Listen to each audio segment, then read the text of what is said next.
ST Sridharan YouTube channel நண்பர்களுக்கு என்னுடைய மனமார்ந்த வணக்கம்.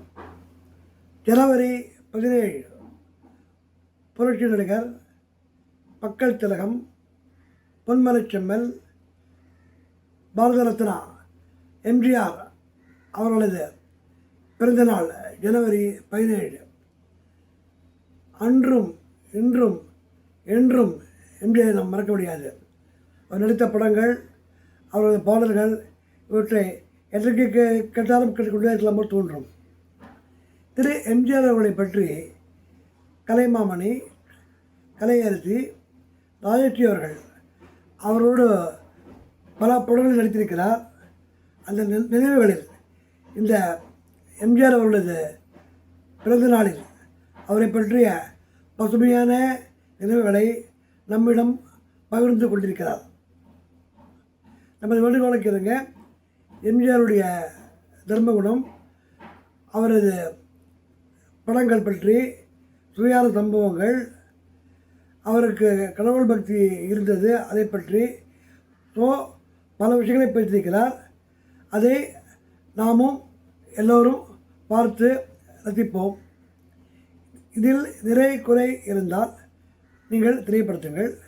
எஸ்டி ஸ்ரீதரன் யூடியூப் சேனலுக்கு சப்ஸ்கிரைப் பண்ணுங்கள். உங்கள் அனைவருக்கும் தை மாத புத்தாண்டு பொங்கல் வாழ்த்துக்கள். நன்றி, வணக்கம்.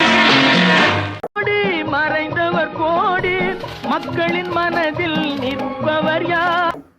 எல்லோருக்கும் வணக்கம்.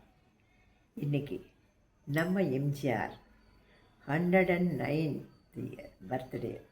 இந்த புது வருஷம் 2026 அவரோட பர்த்டே பற்றி நான் பேசுகிறதுக்கு எனக்கு ரொம்ப சந்தோஷமாக இருக்குது. அவரை பற்றி பேசணுன்னா எனக்கு கடவுள் பற்றி பேசுகிற மாதிரி இருக்குது. அவர் இப்போ கூட நம்ம எல்லாரும் மனசில் அவர் நிறைஞ்சி இருக்கார். நம்ம மனசில் அவர் எப்பவுமே குடியிருந்த கோவில். அவரை பற்றி எனக்கு சொல்கிறதுக்கு அந்த சந்தோஷத்தில் என்ன பேசுறதுன்னு எனக்கு புரிய மாட்டேன்னுது. ஆனால் நம்ம எம்ஜிஆர், நான் சின்ன வயசுலேருந்தே அவரை நான் படத்தில் பார்த்துக்கிட்டே வளர்ந்தவன். நான் ஸ்கூலில் படிக்கும்போது அவரோட படங்க, நிறைய படங்க, பானுமதி, அஞ்சலி தேவி, பத்மினி, பெரிய பெரிய ஆர்டிஸ்டோட ஆக்ட் பண்ண படமெல்லாம் நான் பார்த்து ரசித்தவன். அப்புறம் அவரோட நான் ஆக்ட் பண்ணுவேன்னு நான் நினைக்கவே இல்லை. ஆனால் அவரோட நடிக்கக்கூடிய பாக்கியம் எனக்கு கிடைச்சதுக்கு நான் இத்தனை வருஷமாக நான் அவரோட நினச்சிக்கிட்டே இருப்பேன்.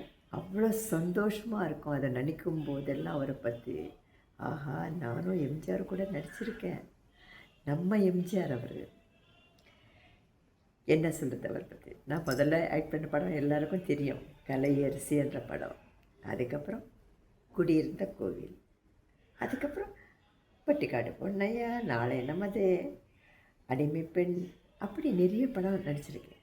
ஆனால் என் லைஃப்பில் அவரோட நடித்த படம், அவரோட நான் அப்படியே ஜர்னி பண்ண படம் கலை அரசி.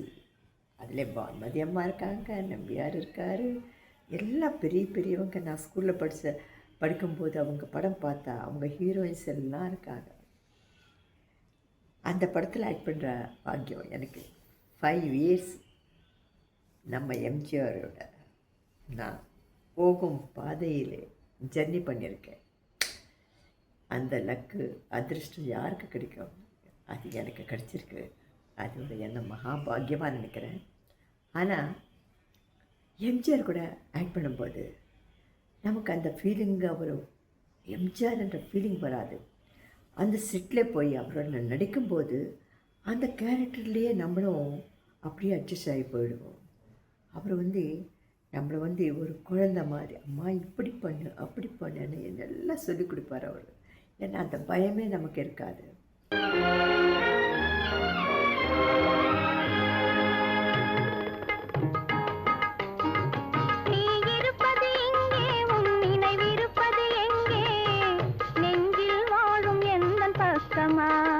அதை நேரில் சொல்ல ரொம்ப பேர் சொல்லுவாங்க எம்ஜிஆருக்கு கடவுளை நம்பிக்கை இல்லை அப்படின்னு.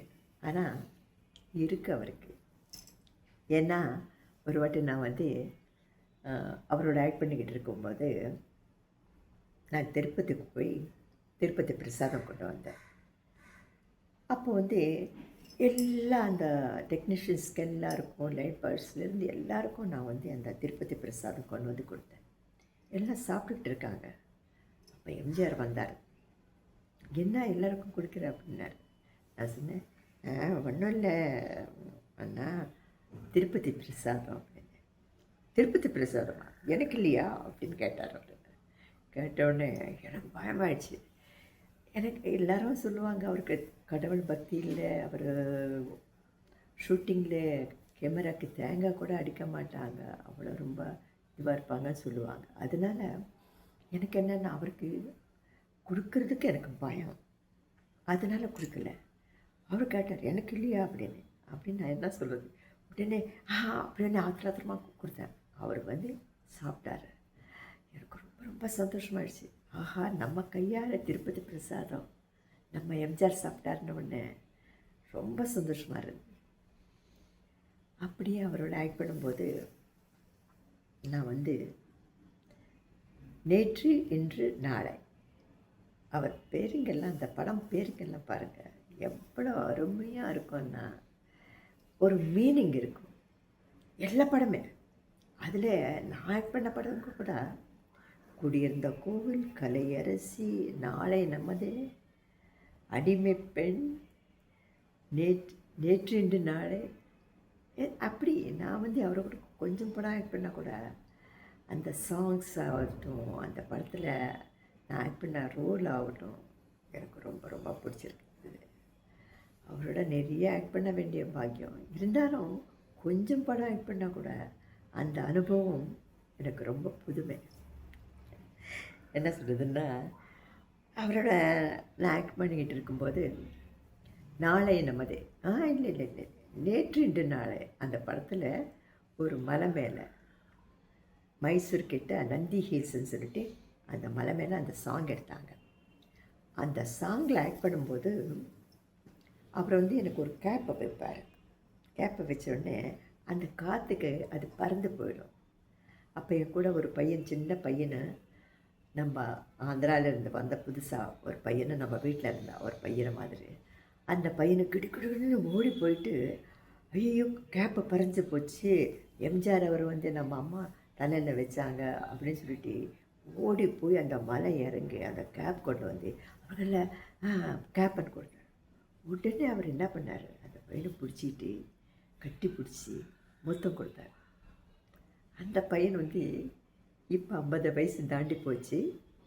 இப்போ கூட என்னை பார்த்தா அம்மா எம்ஜிஆர் எனக்கு முத்தம் கொடுத்தாரு, நான் எவ்வளோ அதிர்ஷ்டம் பண்ணவா. நான் சொன்னேன், அவர் எங்கேயோ ஊரில் இருக்கார், இப்போ வெளிநாட்டில் இருக்கார். அப்படிப்பட்ட எம்ஜிஆர் அவ்வளவு யாரையாவது சின்னவங்க பெரியவங்கன்னு வித்தியாசம் பார்க்க மாட்டார். ஷூட்டிங்கில் பிரேக் லஞ்ச் டைமில் நாங்கள் எல்லாம் உட்காந்து சாப்பிடுவோம். ஆனால் கேரேஜ் வரும்போது ஒரு ஹீரோயின்ஸ்க்கு ஒரு மாதிரி, டெக்னீஷியன்ஸ்க்கு ஒரு மாதிரி சாப்பாடு வர, எல்லாருக்கும் ஒரே விதமான சாப்பாடு. அவர் எம்ஜிஆர் அவர் என்ன சாப்பிட்றாரோ அதே சாப்பாடு தான் அங்கே இருக்கிற எல்லாருக்குமே பரிமாறுவாங்க. அந்த குணம் யாருக்கும் இருக்காது. ஏதோ ஹீரோயினா ரூமில் போய்ட்டு தனியாக உட்காந்துட்டு சாப்பிடுவாங்க. ஆனால் எம்ஜிஆர் அப்படி இல்லை. அவர் வந்து சாப்பிட்றதுக்கு முந்தையே எல்லாருக்கும் அப்படியே ஒரு பார்வை பார்ப்பார். எல்லோரும் சாப்பிட்றாங்களா, எல்லாருக்கும் எல்லாம் போட்டாங்களா, டெக்னீஷியன்ஸ் எல்லாம் நல்லா சாப்பிட்றாங்களா, அவங்க சாப்பிட்டதுக்கப்புறம் தான் அவர் சாப்பிடுவார். அந்த மாதிரி நிறைய நல்ல குணங்கள் இருக்குங்க. அவர் எல்லாருக்கும் உதவி பண்ணுறதில் நாங்கள் எங்களுக்கெல்லாம் காட் ஃபாதர் மாதிரி. ஏதாவது கஷ்டம் வந்தாரோ, ஏதாவது இது வந்தாரோ நாங்கள் அவர்கிட்ட போயிட்டு, அண்ணா எனக்கு இப்படி இருக்குது, இப்படி அப்படின்னு உடனே அப்படியுமா இது அப்படின்னு உடனே அந்த ப்ரொடியூசர்கிட்ட சொல்லுவார், அந்த பொண்ணுக்கு இப்படிலாம் செட்டில் பண்ணுங்கள், இங்கே இது பண்ணலை அப்படின்னு எவ்வளவோ ஹெல்ப் பண்ணியிருக்கார் அவர். நம்ம எம்ஜிஆர் அவர்கிட்ட ஒரு நல்ல குணம் இருக்குங்க. அம்மா அண்ணா அவருக்கு அவ்வளவு என்ன சொல்கிறதுன்னு தெரியாது, அவ்வளோ உயிர். அவர் என்னை வந்து உலகம் சுற்றிய வாலிபன் அந்த படத்தில் நான் சந்திரகலான்னு ஒரு ஆர்டிஸ்ட் ஆக்ட் பண்ணாங்க. அந்த கேரக்டர் நான் ஆக்ட் பண்ண வேண்டியது. ஒரு நாள் வந்து திடீர்னு ஃபோன் பண்ணார். சின்னவர் ஃபோன் பண்ணிவிட்டு, ஆமாம்மா, நாங்கள் உலகம் சுற்றிய வாலிபனுக்கு ஜப்பான் போகிறோம், ஒரு 10 days 20 days ஷூட்டிங் இருக்கும் அப்படின்னு கேட்டார். கேட்டுட்டு சொன்னார், ஒரு 10 நிமிஷம் ஒரு ½ hour டைம் கொடுக்குறேன், நீங்கள் யோசனை பண்ணிவிட்டு சொல்லுமா அப்படின்னாரு. அந்த டைமில் வந்து எங்கள் அம்மாவுக்கு வந்து பெராலிசிஸ் அட்டாக் ஆகி பெட்டில் இருந்தாங்க எங்கள் அம்மா. அந்த டைமில் வந்து எங்கள் அக்கா சொன்னாங்க, ஐயோ அம்மா விட்டுட்டு நம்ம எப்படி போகிறது, போக முடியாது, அப்புறம் எம்ஜிஆர் அவர் படம்னா ரொம்ப கஷ்டம், நம்ம ஏதாச்சுன்னா ஒரு கோவம் வருமோ என்னமோ அப்படின்னு சொல்லிட்டு பயந்துக்கிட்டே இருந்தேன். திருப்பி ஃபோன் பண்ணார். ஜானகி அம்மா கூட பேசினாங்க. நான் வந்து அண்ணா வரேன்னா, ஆனால் எங்கள் அம்மாவுக்கு வந்து கொஞ்சம் உடம்பு சரியில்லை, பெராலிசிஸ் அட்டாக் ஆச்சு, பெட்டில் இருக்காங்க அப்படின்னு. உடனே அவர் என்ன சொன்னார்னா, ஐயோ உங்கள் அம்மாவுக்கு உடம்பு சரியில்லையாம்மா, வேண்டாம்மா என் அம்மா பார்த்துக்கண்ணே, அம்மா தான் மெயின், படம் என்ன இருக்குது பரவாயில்ல. நான் சொன்னேன், உங்களுக்கு கோவம் வருங்கன்னா, ஐயோ எனக்கு ஒன்றும் கோவம் வராதும்மா, என் அம்மாவை நல்லா பார்த்துக்க என் அம்மா அப்படின்னு சொன்னார். பாருங்கள், அவங்க படத்தில் கூட, எல்லா படத்தில் கூட பாருங்கள், அம்மாவுக்கு ரோல் ரொம்ப, அம்மா கேரக்டர் பண்டரிபாய் அம்மா தான் ஆக்ட் பண்ணுவாங்க, இல்லைன்னா எம்வி ராஜம் ஆக்ட் பண்ணுவாங்க. அவங்க அம்மாவா அந்த கேரக்டருக்கு எவ்வளோ நீட்டாக அந்த அம்மா கேரக்டர் இல்லாமல் இருக்கவே இருக்காது அவர் படத்தில். அம்மானா அவ்வளோ உயிர் அவருக்கு. எங்கள் அம்மா பற்றி சொன்ன உடனே, அவர் அப்படி சொன்ன உடனே எனக்கு ரொம்ப சந்தோஷமாயிடுச்சு. ஆனால் ஒரு ஃபீலிங் என்னன்னா, ஐயோ நான் வந்து எம்ஜிஆரோட ஜப்பான் போயிட்டு அந்த படம் ஆக்ட் பண்ண வேண்டியது உலகம் சுற்றிய வாலிபன், அந்த மாதிரி சான்ஸ் கிடைக்காம போச்சு. ஆனால் அவர் சொன்னார் அம்மாவை பற்றி. ஆனால் எங்கள் அம்மா கூட நான் ஏஜானவங்க, உடம்பு சரியில்லை, விட்டுட்டு போகிறதுக்கு எனக்கும் மனசு வரல. ஆனால் பாருங்கள், அவர் சொன்னதில் எனக்கு ரொம்ப சந்தோஷமாக இருந்தது, கோவம் வரல அவருக்கு. உங்களுக்கு ஒரு சின்ன கதை சொல்ல போகிறேன். எம்ஜிஆரோட அவரோட நிறைய வில்லன்ஸ் எல்லாம் ஃபைட்டிங் பண்ணியிருக்காங்க. பெரிய நம்பியார், வீரப்பன், அசோகன், நிறைய எத்தனோ பேர் பண்ணியிருக்காங்க. ஆனால் நான் கூட பண்ணியிருக்கேன். எந்த படம்னா குடியிருந்த கோவில். அந்த படத்தில் நான் எம்ஜிஆரோட ஃபைட்டிங் பண்ணேன், கத்தி சண்டை. அப்போ எனக்கு கத்தி பிடிக்கவே தெரியாது. அந்த சாங் என்ன சாங்குன்னா, உன் வாழும் என் விழியும் சந்தித்தாள் அப்படின்னு ஒரு சாங்கு. அதில் கத்தி பிடிச்சிட்டு அப்புறம் ஷோல்டர்லாம் அப்படி இதெல்லாம் பண்ணணும். எனக்கு அப்போ என்ன பயம் தெரியல. அவர் சொல்லுவார், இப்படி பண்ணம்மா அப்படி பண்ணம்மான்னு சொல்லி கொடுப்பார். பண்ணியிருக்கேன். இப்போ நினச்சா ஐயோ அவர் ஷோல்டரில் எல்லாம் போடும்போது எங்காவது குத்திருந்தால் எப்படி என்ன இருக்கும் அப்படின்னு நினைப்பேன். அந்த சாங்கு அவர் சொல்லி கொடுத்தாரு. அந்த சாங்கில் பண்ணியிருக்கேன். அப்புறம் இப்போ கூட நான் எங்கே போனாலும் என்னை பார்த்த உடனே ரொம்ப தெரியல, எல்லாருக்கும் எந்த படம் ஞாபகம் வராது. நான் காதலிக்க நேரமே நிறைய படம் பண்ணியிருக்கேன் தமிழில். இருந்தாலும் உன் வாழும் என் விழியும் சந்தித்தால் அந்த பாட்டு கத்தி சண்டையில். அப்புறம் வந்து துள்ளுவதோ இளமை, அதை பற்றி சொல்லணும்னா, நான் வந்து என்னை பார்த்த உடனே என்னமோ எல்லோரும் துள்ளுவதோ இளமை தான் சொல்லுவாங்க. அந்த துள்ளுவதோ இளமை சாங்கில் வந்து எம்ஜிஆர் அவர் வந்து அந்த சாங்கில் முட்டிலேயே மூமெண்ட் பண்ணிட்டு வருவார். புல் ஃபைட்டிங், அது பேர். அந்த சாங்கில் பாருங்கள், அவர் டான்ஸர், ஆனால் இவ்வளோ நல்லா பண்ணியிருந்தார். அவர் டான்ஸ் பார்க்கும்போது நாங்கள் பண்ணுறதெல்லாம் பெரிய இது இல்லை, அவர்கிட்ட அந்த மாதிரி டான்ஸ் பண்ணுறது, அந்த ஃபாஸ்ட்னஸ்ஸு எம்ஜிஆர் அவருக்கு. அப்புறம் நிறைய சாங்ஸ் கூட ரொம்ப ஃபாஸ்ட்டாக பண்ணுவார். அந்த காலத்தில் வந்து ஹீரோஸ் எல்லாம் ஜாஸ்தி டான்ஸ் பண்ண மாட்டாங்க, இப்போ இந்த காலத்தில் பண்ணுறாங்க. அந்த காலத்தில் வந்து எம்ஜிஆர் வந்து அப்போவே டான்ஸர், நல்லா டான்ஸ் பண்ணியிருக்கார் அவர். அதெல்லாம் பார்க்கும்போது அவர் இப்போ கூட அவர் படம் பார்த்தா இத்தனை பாட்டு பார்த்தாலும் பார்த்துக்கிட்டே இருக்கலாம் போகணும். அப்புறம் இன்னொரு இது இருக்குது, அவர் வந்து January 17 பிறந்த நாள். எனக்கு என்னமோ தெரியாது, எனக்கு கூட 3 எழுத்து தான் அவர் மாதிரி. எம்ஜிஆர் மாதிரி நான் கூட ராஜஸ்ரீ. ஆனால் நான் என்னோடய பர்த்டே எப்போ தெரியுமாங்க? December 7th. அவருக்கு 7th லக்கி நம்பர், எனக்கும் 7th. அப்புறம் இன்னொருத்தர் நான் மறக்கவே மாட்டேன் என் லைஃப்பில். பி சரோஜா தேவி, அக்கான்னு தான் கூப்பிடுவேன் நான். அவங்க பர்த்டே இந்த ஜனவரி 7th. நான் டிசம்பர் எண்டிங், அவங்க ஜனவரி 7th. எம்ஜிஆர் கூட ஜனவரியில் 17th அன்றைக்கி. இந்த 7 என்ற எழுத்து எனக்கு என்னமோ தெரியல, எனக்கு ரொம்ப லக்கு. அதனால தான் அவங்களோட ஆக்ட் பண்ணுற பாக்கியம் எனக்கு கிடச்சிருக்கு. நான் பார்த்த படங்களை நிறைய படங்கள் சரோஜா தேவி, ஆனால் பழைய படம் இல்லை, ஃபீல்டுக்கு வந்ததுக்கப்புறம் நான் பார்த்த படங்கள் எம்ஜிஆர் சரோஜா தேவி நிறைய படங்கள் ஆக்ட் பண்ணியிருக்காங்க. அவங்க ஜோடி நல்லா அருமையான ஜோடி. அந்த படங்கள் எத்தனையோ படங்கள் அவங்க 2 பேரும் ஆக்ட் பண்ணியிருக்காங்க. ரொம்ப டாப்பில். ஏன்னா சரோஜா தேவி அக்கா எனக்கு சின்ன வயசுலேருந்து கூட ரொம்ப, நான் 10 வயசாக இருக்கும்போதுலேருந்து நான் ஏபிஎம்லேருந்து அவங்கள பார்த்துருக்கேன். அவங்கெல்லாம் எனக்கு ரொம்ப பிடிக்கும். அவங்களும் எம்ஜிஆர் ஆக்ட் பண்ணும்போது ரொம்ப ரொம்ப நல்லாயிருக்கும். அதுக்கப்புறம் ஜெயலலிதா அவங்க சில பேர் செட் ஆகிட்டாங்க. அப்புறம் லதா ஆக்ட் பண்ணாங்க, அவரோட நிறைய படங்கள் ஆக்ட் பண்ணாங்க. அவங்களெல்லாம் பார்க்கும்போது எல்லாம் நான் எல்லா லாங்குவேஜ் ஒர்க் பண்ணுறதுனால அவரோட நிறைய ஆக்ட் பண்ண முடியலன்னு ஃபீல் பண்ணுறேன். இப்போ பண்ணுறேன். எனக்கு எம்ஜிஆர் இல்லைன்னு நான் நினைக்கவே மாட்டேன். எப்பவும் நம்ம மனசில், நம்ம உள்ளத்தில் அவர் அப்படியே குடியிருக்கார் எல்லார் மனசுலேயும்.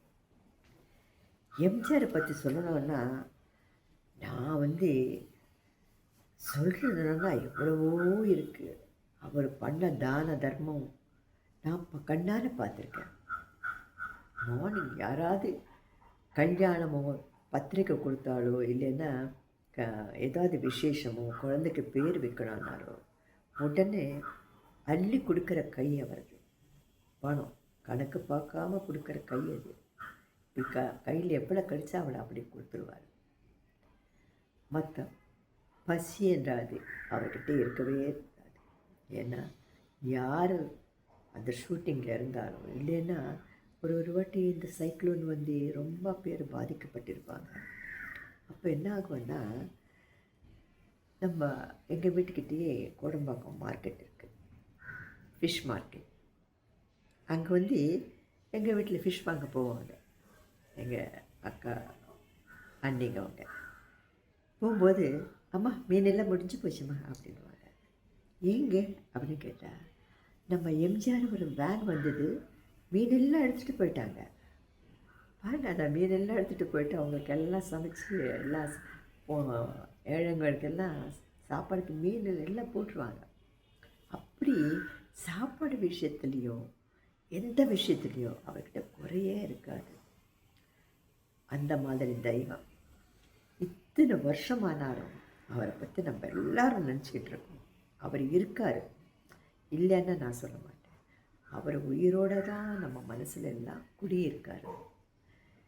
நான் எப்போ சொல்லுவேன், எந்த ஃபங்க்ஷனில் கூப்பிட்டாலும் எங்கே போனாலும், என் லைஃப் இருக்கிறவருக்கும் என் உயிர் இருக்கிறவருக்கும் எம்ஜிஆர் பற்றி நீங்கள் எந்த ஃபங்க்ஷன் கூப்பிட்டாலும் நான் கண்டிப்பாக வருவேன். ஆனால் எனக்கு சக்தி இருக்கிறவருக்கும் நான் வருவேன். என் லைஃப் இருக்கிறவருக்கும் நான் அவரை மறக்க மாட்டேன். அவர் தான் என்னோடய தெய்வம். ஏன்னா இன்றைக்கி உங்கள் கூட பேசுகிறேன்னா, நான் ஆக்ட் பண்ண முதல் படம் கலை அரசி. அந்த ஏஜில் யார் எம்ஜிஆரோட புக் பண்ணுவாங்க? என்னை புக் பண்ணி நான் எம்ஜிஆரோட சின்ன வயசுலேருந்து ஒரு 5 வருஷம் அவரோட அப்படியே அந்த படம் 5 வருஷம் எடுத்தாங்க. ஏன்னா அந்த காலத்தில் என்னென்னா, ஒரு படம் எடுப்பாங்க, ஒரு ப்ரொடியூசர்ஸ் என்னன்னா, பழைய காலத்தில் ப்ரொடியூசர்கிட்ட பணம் இருக்கணும், ஆர்டிஸ்ட்டு கால் ஷீட்டு கொடுக்கணும், செட்டு கிடைக்கணும். அப்போ எல்லாம் ஃப்ளோர்ஸ் எல்லாம் கூட ரொம்ப இதுவாக இருக்கும். அப்படிப்பட்ட டைமில் ஹீரோஸ் ரொம்ப பிஸியாக இருப்பாங்க. எம்ஜிஆருக்கு நிறைய படம் இல்லையா, பிஸியாக இருப்பார். எல்லா ஆர்டிஸ்ட்டும் சேரணும், ஹீரோ ஹீரோயின் எல்லாம் அப்போல்லாம் எல்லாம் பெரிய பெரிய ஆர்டிஸ்ட்டுங்க தான். அதனால் அப்படியே அவங்க call sheet, MGR call sheet கிடச்சதுக்கப்புறம் மற்றவங்க எல்லா கால் ஷீட்டும் செட்டப் பண்ணிவிட்டு ஷூட்டிங் எடுப்பாங்க. அந்த மாதிரி அந்த கலையரசு என்ற படம் நான் எத்தனை வாட்டி சொல்லியிருக்கேன். அது எத்தனை வாட்டி சொன்னாலும் எனக்கு ரொம்ப சந்தோஷமாக இருக்கும். ஏன்னா நான் முதல் ஆக்ட் பண்ண படம் எம்ஜிஆரோட கலையரசு. இப்போ கூட எனக்கு அந்த படம் நினச்சா அந்த சாங்கு, அந்த படத்தில் ஒரு சீனு என்ன, அந்த ஒரு ஸ்டேஜ்லேருந்து நான் கொஞ்சம் பெருசாவேன். அதெல்லாம் நடித்து பார்க்கும்போது எனக்கு ரொம்ப ரொம்ப சந்தோஷமாக இருக்கும். ஏன்னா எம்ஜிஆரோடு இத்தனை வருஷம் நான் ட்ராவல் பண்ணியிருக்கேன். ரொம்ப பேர் சொல்லுவாங்க, நீங்கள் எம்ஜிஆரோட எத்தனை படம்? நான் எனக்கு கணக்கு இல்லை. நான் 5 வருஷம் அவரோட நான் ஆக்ட் பண்ணியிருக்கேன். அதனால் எம்ஜிஆரோட ட்ராவல் பண்ணது 5 வருஷமாக நான் அவரோட ஆக்ட் பண்ணேன். சின்ன வயசுலேருந்து ஆக்ட் பண்ணிகிட்ருக்கேன். அதுக்கப்புறமா இப்போ கூட எப்போ பார்த்தாலும் என்னம்மா அவரை பேர் சொல்ல மாட்டார். ஃபோன் பண்ணால் கூட வீட்டுக்கு நான் தான் அப்படின்னு. என்ன நீ ரொம்ப பிஸி, நீ கன்னடா போயிடுவேன், மலையாளம் கன்னடா போயிடுவேன், அப்புறம் பெங்களூரு பாம்பே போயிடுவேன், மைசூர் போயிடுவேன் அப்படின்னு சொல்லுவார். ஏன்னா அப்போல்லாம் நான் எல்லா லாங்குவேஜ்லையும் ஆக்ட் பண்ணுற ஆர்டிஸ்ட். நான் 5 லாங்குவேஜ் ஆக்ட் பண்ணியிருக்கேன். தெலுங்கு மதர் டங், தமிழ், கன்னடம், மலையாளம், ஹிந்தி அப்படின்னு நிறைய ஆக்ட் பண்ணியிருக்கேன். அதனால் எப்போ என்னை கிண்டல் பண்ணுவார் அவர். என்ன உன் கால் ஷீட்டே கிடைக்காதா? ஐயோ இல்லைங்க, நீங்கள் கூப்பிட்றப்ப நான் எங்கேயோ இருக்கேங்க, எனக்கு தெரியாதுங்க, சாரிங்க, மன்னிச்சிடுங்க அப்படின்னு சொல்லுவேன். சரி சரி என்னவார். அதனால தான் நான் அவரோட ஆக்ட் பண்ண முடியல. இப்போ ஃபீல் பண்ணி என்ன லாபம்? இருந்தாலும் அவரோட நினைவு என் மைண்ட்லேயே இருக்கும். ரொம்ப ரொம்ப ரொம்ப ரொம்ப நல்லவர். அவர் என் லைஃப்லேயே நான் மறக்க முடியாது. எல்லோருக்கும் happy new year and Pongal வாழ்த்துக்கள். எல்லாரும் இந்த வருஷம் எல்லாரும் சுபிக்ஷமாக நல்லா ஆரோக்கியமாக இருக்கணும்னு கடவுளை வேண்டுகிறேன். வணக்கம். மாபெரும் வீரர் மானம் காப்போர் சரித்திரம் தனிலே நிற்கின்றார்.